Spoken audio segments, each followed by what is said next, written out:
혈당을 낮추고 싶다면 먼저 췌장을 이해해야 합니다. 혈당은 결과입니다. 췌장이 계속 과로하면 인슐린은 제 역할을 하지 못하고 결국 몸 전체의 대사가 무너지게 됩니다.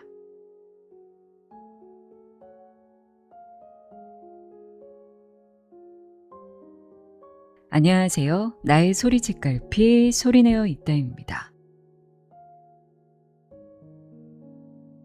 요즘 혈당 관리에 신경 쓰시는 분들 정말 많아지셨죠?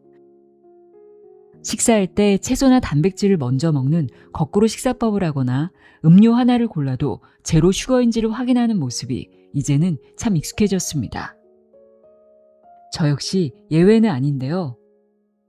식사 전에 삶은 달걀을 먼저 하나 챙겨 먹기도 하고 물에 천연 사과식초, 애플사이다 비니거를 한 스푼 타서 마시는 등 혈당 스파이크를 막으려고 다각도로 노력하고 있는데요. 이제는 당뇨병이 있든 없든 혈당 관리가 곧 건강 관리이자 다이어트다 라는 인식이 완전히 자리를 잡은 것 같습니다. 그런데 혈당을 진짜 낮추고 싶다면 혈당이 아니라 췌장부터 쉬게 해야 한다는 사실 알고 계셨나요? 오늘 함께할 책은 수치에만 매달리는 기존의 혈당 관리법에서 벗어나 우리 몸의 대사를 근본부터 회복하는 새로운 관점을 제시합니다. 혈당은 결과일 뿐 진짜 문제는 쉬지 못하는 췌장에 있다고 말하는 박찬영 한의사의 혈당을 낮추려면 췌장을 쉬게 하라 입니다. 우리가 매일 신경 쓰는 혈당 수치는 사실 우리 몸이 보내는 결과 신호에 불과합니다. 과도한 탄수화물 섭취와 끊임없는 간식 속에서 쉬지 못하고 인슐린을 뽑아내느라 지칠 대로 지쳐버린 장기, 바로 췌장이 문제의 진짜 원인이라는 거죠. 췌장이 과로로 지쳐버리면 인슐린 저항성이 생기고 이는 단순한 혈당 상승을 넘어 비만과 복부지방, 지방간, 고지혈증 같은 대사 질환으로 이어지게 됩니다.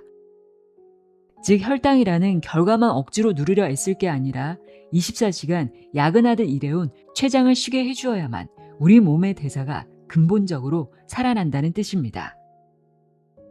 이 책은 왜 혈당이 높을 때 췌장부터 살펴야 하는지, 췌장을 과로하게 만드는 진짜 원인은 무엇인지, 그리고 탄수화물 중독에서 벗어나는 실천법까지 누구나 이해하기 쉽게 풀어내고 있습니다.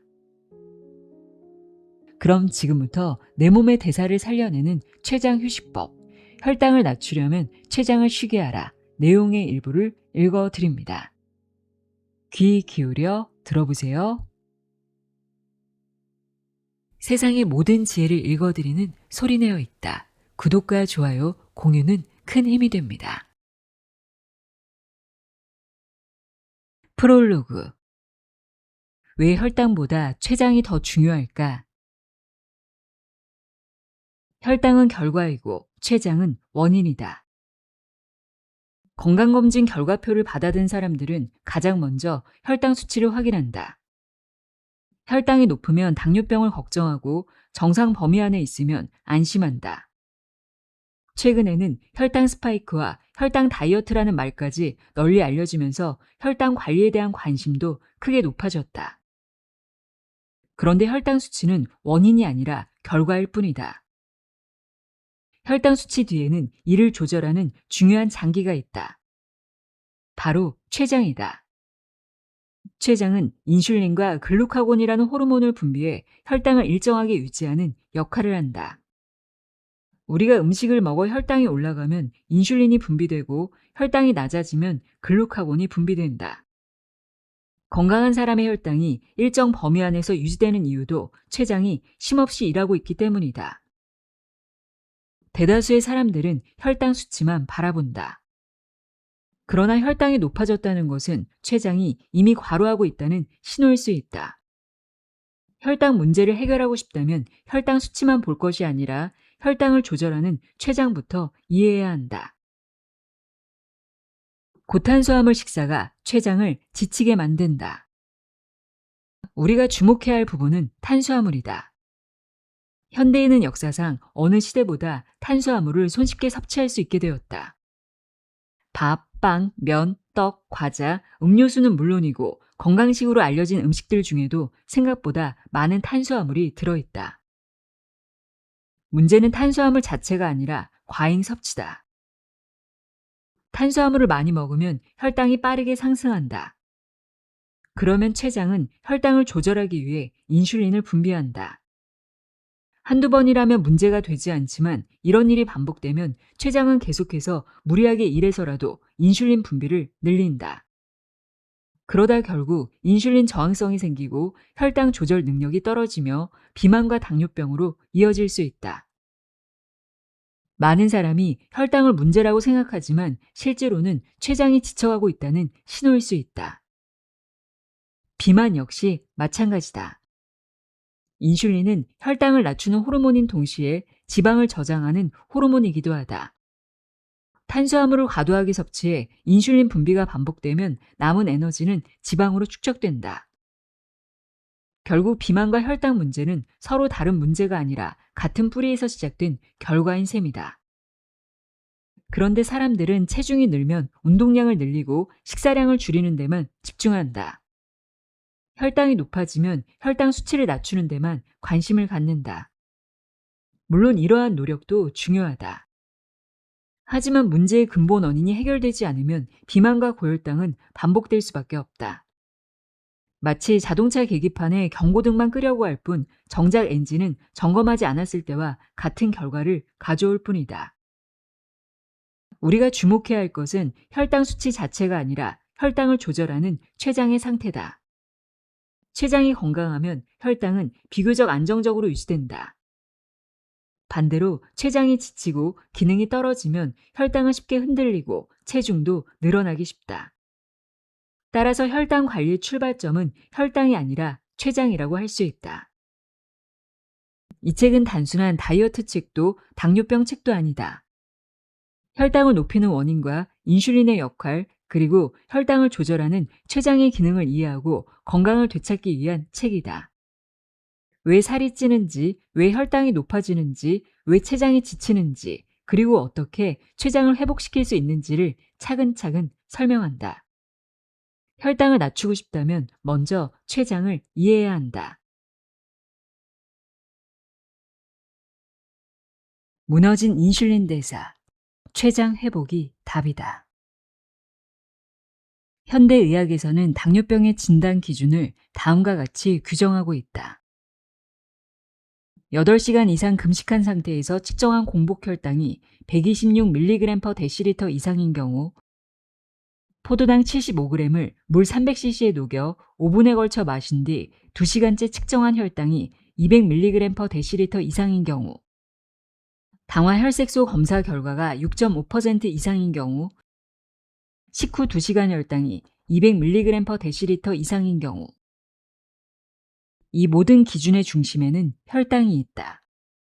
즉 혈액 속 포도당 농도가 얼마나 높아졌는가가 핵심 기준이 되는 셈이다.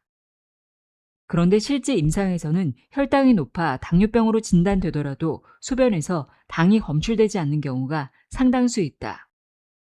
또한 전통적인 당뇨병 증상으로 알려진 다음, 다뇨, 다식 증상이 뚜렷하지 않은 사람도 많다.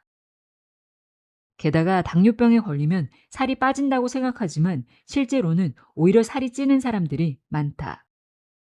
특히 초기 제2형 당뇨에서는 인슐린 저항성과 고인슐린 상태 때문에 체중 증가가 흔하게 나타난다. 그렇다면 우리는 이러한 현상을 어떻게 이해해야 할까? 3다 증상이 없는 당뇨병 환자들. 다음은 한 의사가 언론사에 기고한 칼럼에서 소개한 당뇨병 증상이다. 당뇨병 증상은 다음과 같다. 물을 마셔도 갈증이 계속된다면 당뇨병을 의심해 볼 필요가 있다. 소변을 자주 보는 것도 대표적인 증상이다. 체내에서 포도당을 제대로 흡수하지 못하면 남은 포도당이 소변으로 배출되면서 소변량과 배뇨 횟수가 늘어난다. 또한 체중이 감소하거나 공복감을 자주 느끼게 된다. 당뇨병 초기에는 급격한 체중 감소가 나타나고 배고픔이 심해지는 경우가 많기 때문에 식사를 충분히 하는데도 허기를 자주 느끼거나 2, 3개월 사이 체중 변화가 크다면 검사를 받아보는 것이 좋다. 그런데 실제로 당뇨병 진단을 받은 사람 중에는 이런 증상을 거의 느끼지 못하는 경우가 상당히 많다. 사람들이 자신이 당뇨병이라는 사실을 알게 되는 경로는 크게 두 가지다. 첫째는 건강검진이다. 이런 경우는 평소 당뇨병과 관련된 자각 증상이 거의 없다. 둘째는 스트레스와 과로가 계속되던 중 갑자기 갈증이 심해지고 소변을 자주 보며 체중이 급격히 줄어 병원을 찾았다가 당뇨병 진단을 받는 경우다. 이 경우는 일반적으로 알려진 당뇨병 증상이 비교적 뚜렷하게 나타난 경우라고 할 수 있다. 그렇다면 전자의 경우는 어떻게 이해해야 할까? 여러 사실을 종합해 보면 우리가 흔히 떠올리는 전통적인 당뇨병 이미지와 실제 환자의 모습 사이에는 차이가 있다는 것을 알 수 있다. 다시 말해 다음, 다뇨, 다식 같은 전형적인 증상은 당뇨병의 일부분에 불과하다. 혈당이 높을 때 췌장의 상태를 살펴야 하는 이유. 그러면 3다 증상이 없는 사람을 당뇨병 환자로 진단하는 기준은 무엇일까? 바로 고혈당이다. 일반적으로 지속적인 고혈당은 당뇨병 진단의 중요한 기준으로 활용된다. 그렇다면 당뇨병 치료는 고혈당이 생기는 원인을 명확하게 파악하고 그 원인을 제거하거나 개선하는 방향으로 이루어져야 한다. 실제 진료에서는 혈당 수치를 중심으로 당뇨병 진단이 이루어지지만 생활 습관과 인슐린 저항성, 췌장 기능 등의 원인 평가 역시 중요하다. 이는 단순히 체질량 지수 25 이상이면 비만이다 라고 진단할 경우 근본적 치료면에서 한계가 있는 것과 비슷하다. 따라서 수치만이 아니라 원인까지 함께 고려해 질병 여부를 판단하고 그에 맞는 처방을 하려면 췌장의 상태에 주목할 필요가 있다. 고혈당이 되는 두 가지 이유. 고혈당은 인슐린과 직접적으로 관련이 있다. 췌장이 손상되어 인슐린이 잘 분비되지 않을 때 혹은 췌장은 정상적으로 기능해 인슐린은 분비되지만 정작 인슐린이 제 역할을 하지 못할 때 혈당이 높아질 수 있다. 이 두 경우 모두 고혈당이라는 공통된 결과를 만들지만 원인 면에서는 차이가 있다. 즉, 췌장이 손상되었는지, 인슐린이 충분히 분비되는지, 분비된 인슐린이 제대로 작용하는지에 따라 고혈당의 양상은 달라질 수 있다.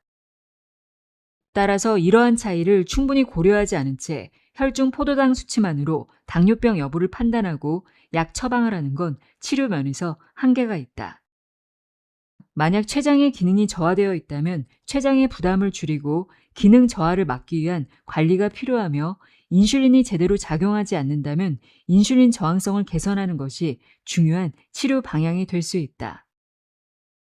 즉 췌장의 상태와 인슐린의 작용 여부를 함께 살펴야 보다 근본적인 치료에 가까워질 수 있다. 필자는 지금까지의 당뇨병 진단이 혈당이라는 결과 중심으로 이루어지면서 생활 습관과 인슐린 저항성, 췌장 기능 같은 원인에 대한 접근은 상대적으로 부족했다고 본다. 고혈당의 4가지 유형. 췌장 기능과 인슐린 작용의 관점에서 고혈당은 크게 4가지 유형으로 나눌 수 있다. 유형 1. 선천성 췌장 손상형 고혈당. 현대의학에서 제1형 당뇨병 혹은 소아당뇨병이라고 불린다. 췌장이 손상되어 인슐린을 거의 생성하지 못하며 인위적인 인슐린 투여만이 유일한 치료법이다. 유형 2. 후천성 췌장 비손상형 고혈당. 일상생활에는 큰 불편이 없지만 병원에서 당뇨병으로 진단받는 많은 환자가 여기에 해당한다. 평소 피곤하고 살이 찌는 증상은 있지만 삼다, 다음, 다뇨, 다식 증상은 없는 경우가 많다. 과음, 과로, 스트레스, 운동 부족 등 생활습관 문제가 동반되는 경우도 흔하다. 유형 3. 후천성 급성 췌장 손상형 고혈당. 우리가 일반적으로 알고 있는 당뇨병을 말한다. 갑작스런 스트레스, 수면 부족, 과로 등의 영향으로 췌장 기능이 손상되면서 3다 증상과 체중 감소가 함께 나타날 수 있다. 유형 4. 후천성 만성 췌장 손상형 고혈당. 후천성 급성 췌장 손상형 고혈당이 장기간 방치되거나 췌장 비손상형 고혈당이 잘못된 당뇨약을 복용하면서 만성으로 발전하게 된다. 선천성 췌장 손상형 고혈당을 제외하면 나머지는 모두 후천적 요인의 영향을 받는다. 이처럼 췌장 손상 여부와 인슐린 작용 상태를 함께 고려하면 고혈당 상태를 보다 세밀하게 이해할 수 있고 치료 방향과 생활습관 관리 전략을 세우는 데에도 도움이 될 수 있다. 췌장의 손상을 가속화하는 습관들. 고혈당에서 가장 중요하게 살펴야 할 것은 췌장의 손상 여부다. 비록 당뇨병이라는 진단을 받았더라도 췌장의 기능이 어느 정도 유지되는 상태라면 생활습관 개선을 통해 혈당 상태가 좋아질 가능성이 크다. 하지만 생활습관이 바뀌지 않으면 췌장의 과로가 계속되어 당뇨병이 악화될 수 있다. 반대로 췌장이 과로 상태를 넘어 이미 심하게 손상된 상태라면 고혈당을 치료하고 관리하는 과정은 훨씬 어려워지고 시간도 오래 걸리게 된다. 췌장을 아껴 써야 하는 이유. 췌장은 위의 뒤쪽 깊숙한 곳에 위치한 길이 약 15cm 정도의 장기이다. 한의학에서는 췌장을 소화 기능과 관련된 개념으로 보며 비라고 칭한다. 동의보감에서는 그 모양을 낫이나 말발굽에 비유한다. 췌장은 위장과 함께 소화 과정에 관여하기 때문에 삶의 질과도 밀접한 관련이 있다. 사람이 살아가며 누리는 큰 즐거움 중 하나가 먹는 것이다. 잘 먹어야 건강하고 활기차게 생활할 에너지가 생긴다. 그런데 췌장 기능에 문제가 생겨 소화력이 떨어지고 먹는 즐거움까지 줄어든다면 삶의 만족감 역시 크게 떨어질 수밖에 없다. 그런 점에서 췌장은 우리 삶을 지탱하는 매우 중요한 장기라고 할 수 있다. 특히 췌장은 인슐린을 분비하는 기관이기 때문에 기능이 저하되면 고혈당과 대사 이상의 원인이 된다. 또한 만성적인 췌장 손상은 췌장염과 같은 질환으로 이어질 수 있으며 만성 췌장염은 경우에 따라 췌장암의 위험성을 높이는 요인으로 알려져 있다. 췌장암은 조기 발견이 어려운 암으로 잘 알려져 있다. 초기에는 특별한 증상이 거의 없는 경우가 많고 췌장이 몸속 깊은 곳에 위치해 있어 발견이 쉽지 않기 때문이다. 국가암 정보센터 자료에 따르면 국내 췌장암의 5년 생존율은 17% 정도로 다른 암에 비해 낮은 편에 속한다. 특히 암이 많이 진행된 뒤 발견되면 치료가 어려워지기 때문에 평소 췌장 건강을 관리하는 것이 매우 중요하다. 술과 담배, 그리고 기름진 음식. 이처럼 중요한 장기인 췌장에 문제가 생기는 원인은 무엇일까? 선천적인 문제를 제외하면 과음, 흡연, 담석, 기름진 음식 위주의 식습관 등이 대표적인 위험 요인으로 알려져 있다. 특히 급성 췌장염의 가장 큰 원인은 장기간의 과음과 담석으로 알려져 있다. 장기간의 과음이 췌장에 나쁜 이유는 이렇다. 술을 마시면 알코올이 대사되는 과정에서 췌장에 부담을 주는 물질이 생성되고 이러한 자극이 반복되면 췌장 조직에 염증과 손상이 나타날 수 있다. 결국 소화효소를 분비하는 기능뿐 아니라 인슐린 분비 기능에도 나쁜 영향을 미치게 된다. 흡연 역시 췌장 건강에 좋지 않은 영향을 준다. 특히 음주와 흡연이 반복되면 췌장 질환의 위험성은 더욱 높아질 수 있다. 또한 이러한 생활 습관은 비만과 당뇨병 같은 대사 질환과도 깊은 관련이 있다. 기름진 음식과 과도한 열량 섭취 역시 췌장에 부담을 줄 수 있다. 췌장 질환은 급성 췌장염으로 시작해 일부에서는 만성 췌장염으로 진행되기도 한다. 급성 췌장염은 비교적 일시적으로 나타나는 경우도 있지만 반복되거나 제대로 관리되지 않으면 만성적인 염증과 기능 저하로 이어질 수 있다. 이 과정에서 인슐린 분비 기능에도 문제가 생길 수 있다. 반복되는 복통은 그냥 넘기지 말자. 복통은 매우 다양한 원인으로 발생하기 때문에 원인을 단정하기는 어렵다. 하지만 복통이 반복되거나 통증이 심하고 이유를 알 수 없는 체중 감소나 설사, 소화 불량 등이 함께 나타난다면 반드시 주의를 기울여야 한다.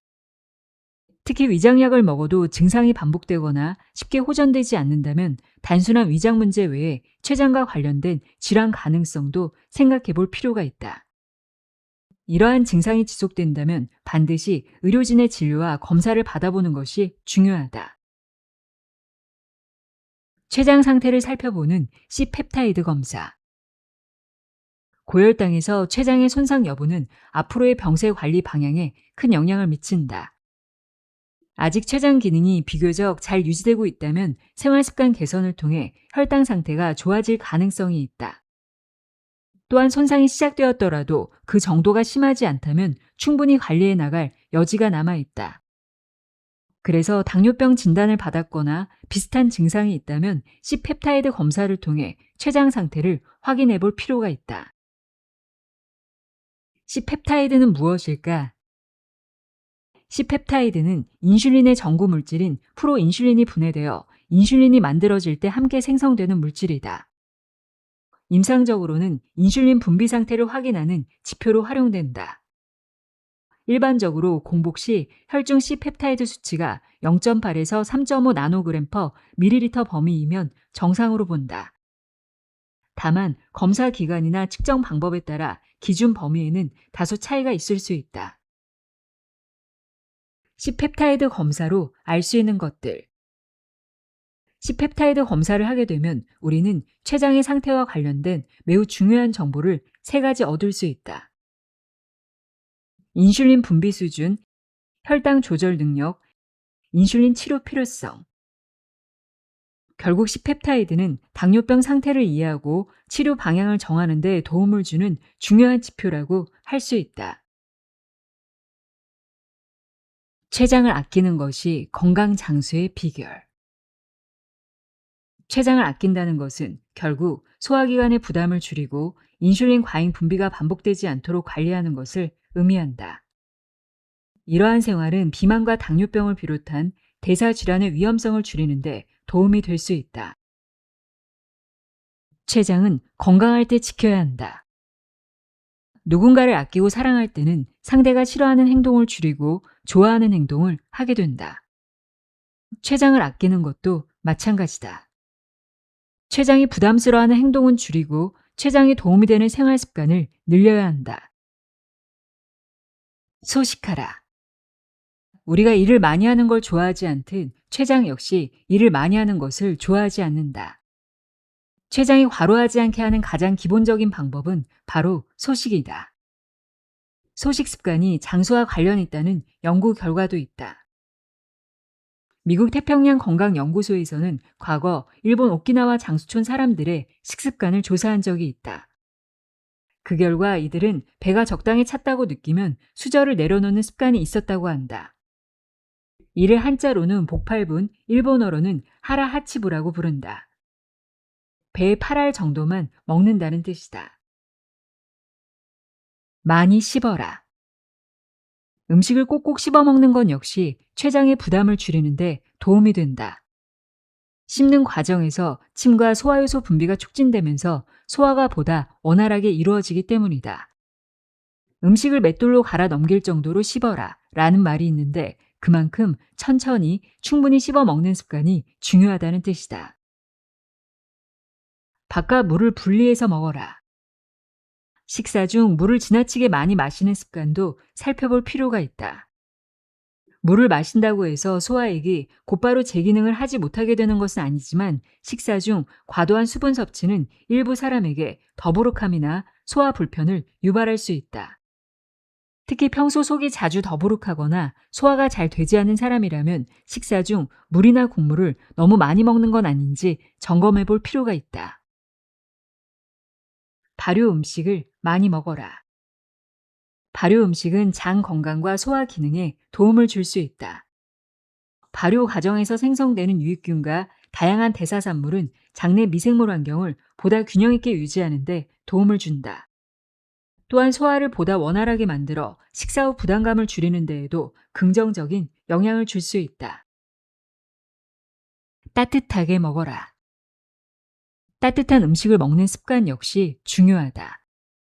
냉한 체질인 사람은 소화기관의 기능이 떨어져 소화 불편을 자주 느끼는 경우가 많다. 소화 효소 역시 충분히 제 기능을 하지 못해 소화 부담이 커질 수 있으며 그만큼 췌장이 해야 할 일도 늘어나게 된다. 체질적으로 몸이 차갑지 않은 사람이라도 냉면이나 냉국, 아이스크림, 아이스커피 같은 차가운 음식과 음료를 과잉 섭취하면 속이 더부룩하거나 소화가 잘 되지 않는다고 느끼는 경우가 적지 않다. 이러한 상태가 반복되면 소화기관에 가해지는 부담이 커질 수밖에 없다. 한의학에서는 췌장의 한의학 용어인 비장을 소화 기능과 밀접한 기관으로 보며 따뜻한 기운이 중요하다고 설명한다. 따라서 차갑고 자극적인 음식 위주의 식습관은 소화 기능을 떨어뜨리고 췌장에도 부담을 줄 수 있다고 본다. 췌장의 기능을 돕는 식품들. 췌장 건강을 지키기 위해서는 무엇보다 췌장에 부담을 주는 생활 습관부터 줄여야 한다. 생활 습관을 바로잡기 시작했다면 그 다음에는 혈당 조절과 항산화 작용, 염증 완화에 도움을 줄 수 있는 식품을 꾸준히 섭취하는 것이 좋다. 마늘, 버섯, 브로콜리, 고구마 같은 식품은 췌장을 직접 회복시키는 치료 음식은 아니지만 췌장의 부담을 줄이고 대사 건강을 유지하는 데 도움이 될 수 있다. 일부 연구에서는 마늘을 자주 섭취하는 사람이 그렇지 않은 사람보다 췌장암 발생 위험이 낮았다는 결과가 보고되기도 했다. 또한 마늘은 혈당 조절과 인슐린 민감성 개선에 긍정적인 영향을 줄 수 있다는 연구 결과도 있어 췌장의 부담을 줄이는 데 도움이 될 수 있다. 브로콜리에는 비타민C, 식이섬유, 설포라판 같은 항산화 성분이 풍부하다. 특히 설포라판은 산화 스트레스와 염증 반응을 줄이는 데 도움을 줄 수 있는 성분으로 알려져 있다. 이러한 작용은 인슐린을 분비하는 췌장의 베타세포를 보호하는 데 긍정적인 영향을 줄 가능성이 제기되고 있다. 효소 단식으로 오토파지 스위치를 켜자. 끼니를 거른다고 위장병이 생기지는 않는다. 우리는 끼니 때가 되면 배가 고프지 않아도 습관처럼 밥을 먹곤 한다. 밥을 먹지 않으면 힘을 쓸 수 없다는 생각도 있지만 끼니를 거르면 위장에 문제가 생길지 모른다는 불안감 때문이기도 하다. 야생동물 중에는 인간처럼 하루 세 끼를 규칙적으로 먹는 동물이 드물다. 먹을 것이 있으면 충분히 먹지만 상황이 여의치 않을 때에는 말 그대로 굶는 경우도 많다. 먹을 것이 넘쳐나는 현대에 위장병이 증가하는 건 불규칙한 식사 자체보다 과식과 자극적인 식습관, 스트레스가 위장 건강에 큰 영향을 미치는 경우가 많기 때문이다. 특히 자극적인 음식과 과식은 위장에 부담을 주기 쉽고 스트레스 역시 위장 증상을 악화시키는 원인이 된다. 만성적인 스트레스는 자율신경의 균형을 무너뜨리고 산화 스트레스와 염증 반응에도 영향을 준다. 최근 유행하는 간헐적 단식 역시 하루 3끼 기준으로 보면 불규칙한 식사법이다. 하지만 간헐적 단식을 통해 대사 질환과 비만이 개선되고 소화 부담이 줄어 일부 사람에서는 위장 증상이 완화되기도 한다. 이제는 불규칙하게 먹으면 위장병이 생긴다 라고 걱정하기보다는 건강한 음식 섭취에 집중하고 가끔은 위를 쉬게 해주는 것도 건강을 위한 방법이라는 사실을 기억하자. 밥 대신 효소 단식. 단식이 몸에 좋은 이유는 오토파지라는 현상 때문이다. 오토파지는 스스로 먹는다는 뜻으로 세포 내 노폐물을 제거하고 재활용하는 시스템을 말한다. 쉽게 말해 세포 안에서 더 이상 쓸모 없어진 성분이나 단백질, 세포 소기관 등을 스스로 분해해 다시 활용하는 과정이다. 오토파지는 평소에도 일어나지만 공복 시간이 길어질수록 활성도가 증가하는 것으로 알려져 있다. 영양 공급이 부족해지면 생존에 필요한 에너지를 만들기 위해 활성화되며 세포 내 노폐물 정리뿐 아니라 면역 기능 유지에도 관여하는 것으로 알려져 있다. 이 과정에서는 세포 내 노폐물과 손상된 성분을 정리하는 작용이 활발해지고 일부 병원체 제거와 면역 기능 유지에도 관여하는 것으로 알려져 있다. 일본의 생화학자인 오스미 요시노리는 단식 상태에서 일어나는 오토파지 메커니즘을 세포 차원에서 규명해 2016년 노벨 생리의학상을 받았다. 오토파지는 평소에도 일어나지만 일반적으로 공복 시간이 12시간에서 16시간 이상 길어질수록 관련 반응이 더 활성화되는 것으로 알려져 있다. 또한 5일 이상 장시간 단식 상태가 이어지면 세포 정리 과정이 더욱 활발해질 수 있다. 다만 물만 마시는 단식은 3에서 5일 이상 유지하기 어렵고 지나치게 장기간 지속하면 골밀도와 근육량 감소, 심부체온 저하, 기력 저하 등의 문제가 생길 수 있다. 그래서 최근에는 발효 효소를 활용해 공복 상태를 유지하는 효소 단식 방식이 주목받고 있다. 효소 단식은 곡류, 해조류, 기능성 한약재 등의 복합 발효 배양물을 활용하는 방법이다. 양질의 기능성 효소를 밥 대신 먹으면서 준 단식 상태를 유지하는데 이때 복용하는 효소의 하루 총 열량은 보통 200에서 300kcal 정도이다. 물단식과 달리 소량의 열량이 공급되기 때문에 극단적인 허기로 단식 상태를 오래 유지하기 어려운 단점을 보완한 방법이다. 이렇게 만들어진 복합 효소는 소화 부담을 줄이면서 필요한 영양을 공급해주고 식사량 감소와 공복 유지가 췌장 부담을 줄이는데 도움이 될 수 있다. 그 결과 몸이 소화 중심 상태에서 회복 중심 상태로 전환되면서 오토파지와 같은 세포 정리 과정이 보다 원활하게 이루어질 수 있는 환경이 만들어진다. 이런 효소 단식을 통해 7일 이상 공복 상태가 유지되면 오토파지 관련 반응이 보다 활성화될 수 있으며 체중 감량과 대사 건강 개선에 도움이 될 수 있다. 효소는 나를 살게 해주는 생명의 불꽃. 앞에서 오토파지를 얘기하며 효소 단식을 설명했다. 그렇다면 효소란 무엇일까? 효소 영양학에서는 효소를 생명활동 전반에 관여하는 중요한 요소로 본다. 효소는 생물체 내에서 일어나는 다양한 대사 반응을 돕는 생체 촉매이다.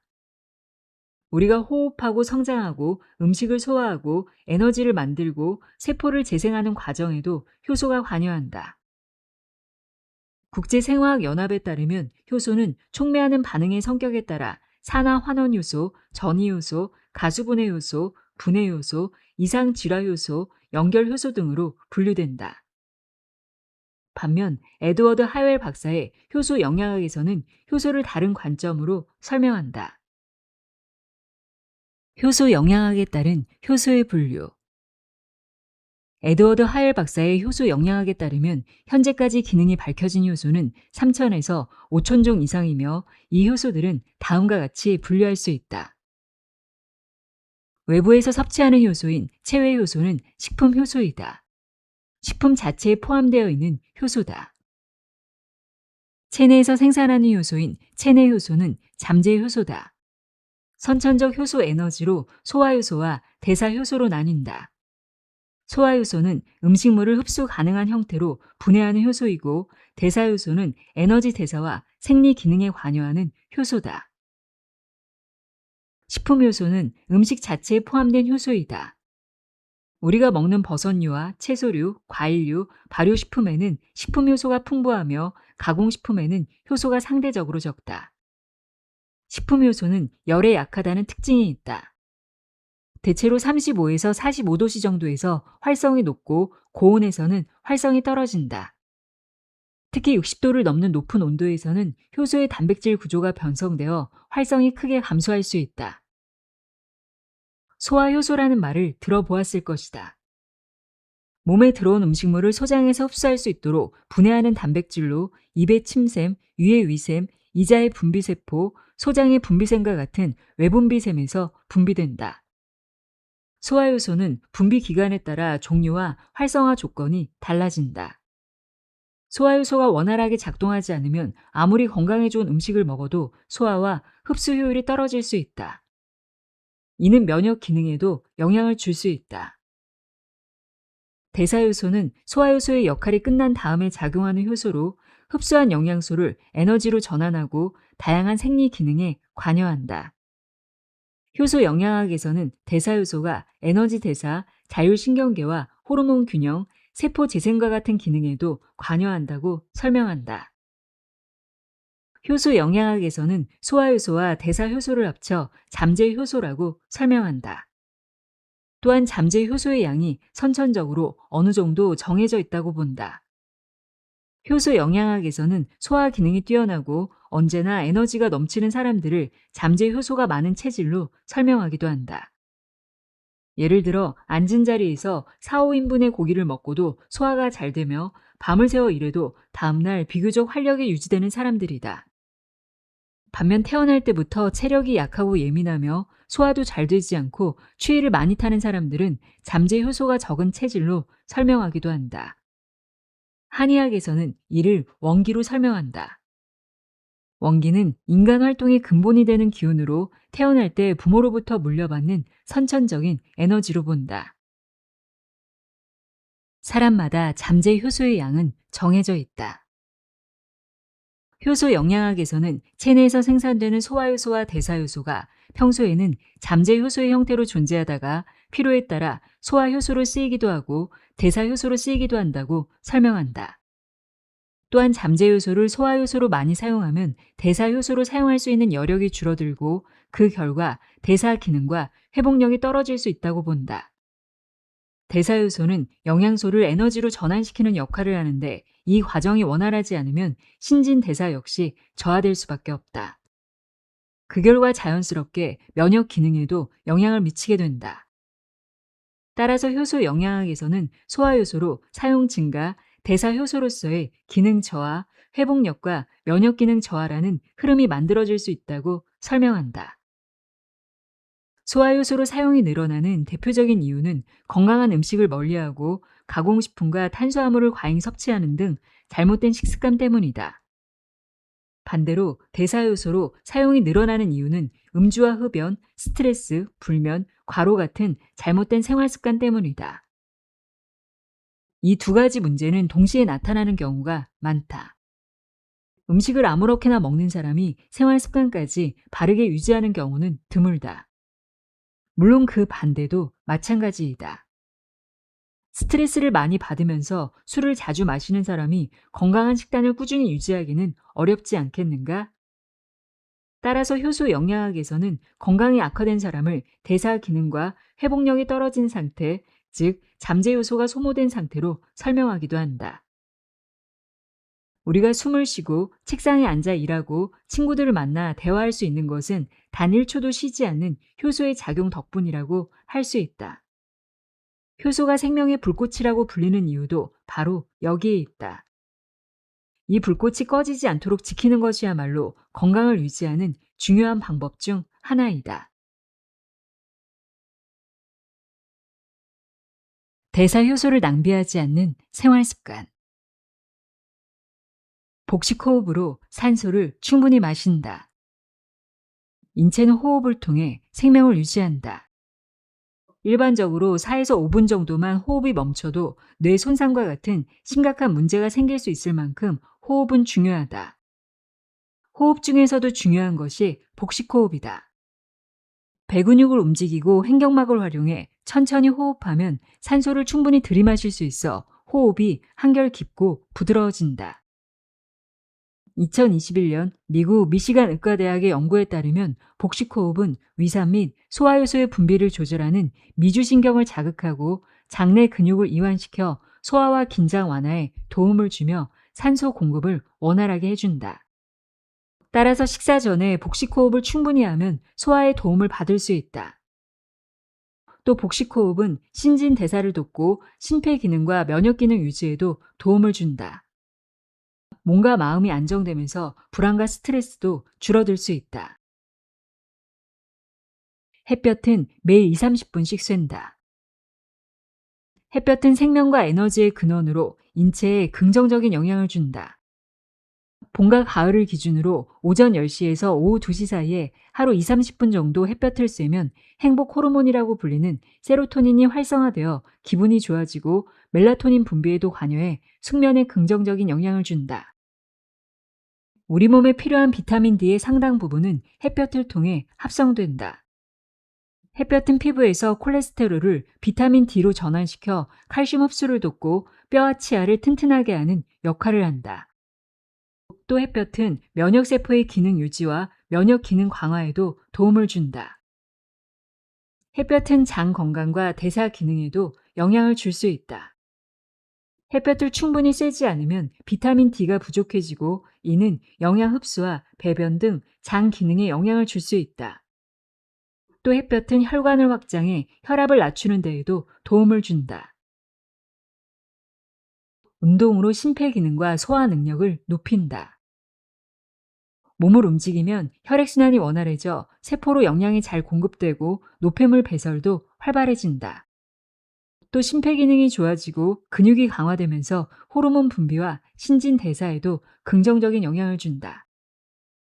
운동은 소화 능력을 높이는 데에도 도움을 준다.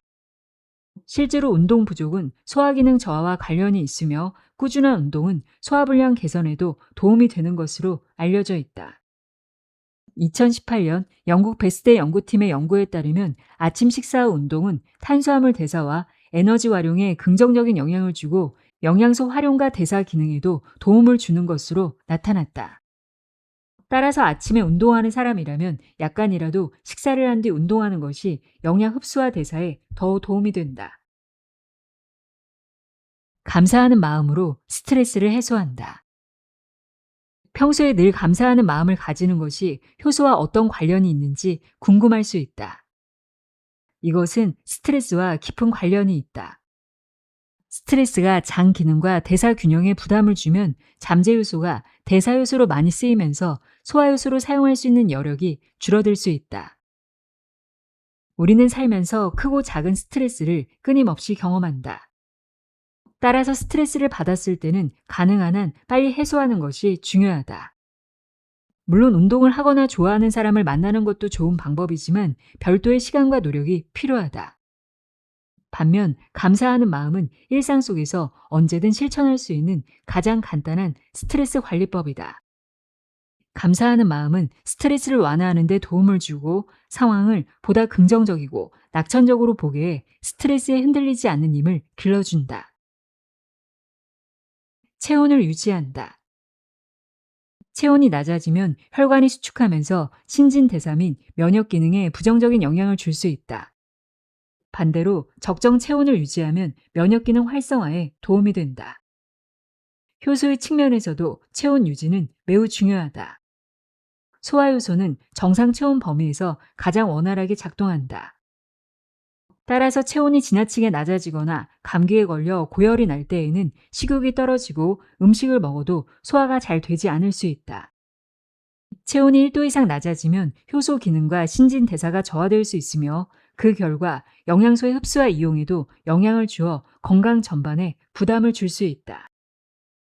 효소 차원에서 말하는 체온은 몸속 깊은 곳에 있는 장기의 온도, 즉 심부 체온을 의미한다.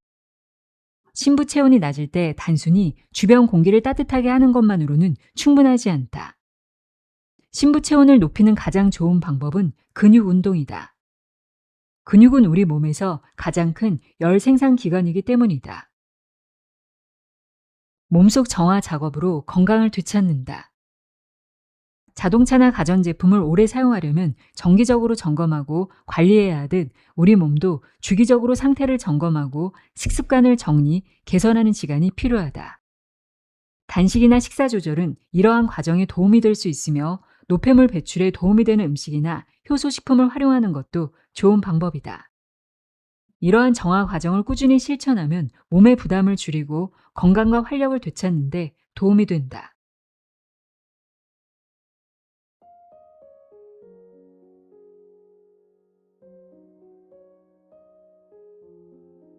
혈당을 낮추려면 췌장을 쉬게 하라 읽어드렸습니다.